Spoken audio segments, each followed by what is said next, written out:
இன்னைக்கு என்ன ஆச்சு? எனக்கு கருத்து ஒரு வார்த்தை உணர்த்துறாரு. என்ன நடுமை சபையில் நடக்குது? முன்னாடி உள்ள பரிசுத்தவான்கள், ரத்த சாட்சியா மரித்து போன பரிசுத்தவான்கள் எப்படி தெரியுமா பிரசங்கம் பண்ணாங்க? பாவத்தை குறிச்சு பிரசங்கம் பண்ணாங்க. எழுப்புதல் வந்துச்சுல்ல, கூட்டம் கூட்டம் ஆத்து மக்கள் ரட்சிக்கப்பட்டாங்கல்ல.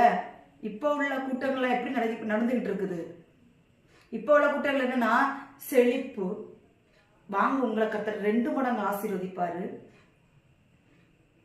இப்படிதான் ஒரு கூட்டம் நடக்குது. நீ பாவம் பண்ற, பாவத்துல இருந்து வெளியில வா, பாவத்துல இருந்து வெளியில வா, நித்திய ஜீவனுக்கு உனக்கு ஆயத்தமா இருக்கு, நீ இன்னைக்கு செத்து போனீங்கன்னா நாளைக்கு உனக்கு பரலோகம் இருக்கு அப்படின்னு பிரசங்கிக்கிற ஊழியக்காரங்களே கிடையாது.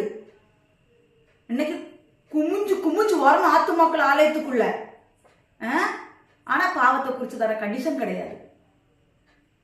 பாவத்தை குறிச்சு தர கண்டிஷன் கிடையாது. இன்னைக்கு ஆலயத்துக்குள்ள ஜெபம்னு சொல்லி கூப்பிட்டா ஜெபம் கிடையாது. அங்க வேற ஆட்டம் மாட்டங்கள்லாம் நடக்கும், ஆனா ஜெபங்கள் கிடையாது.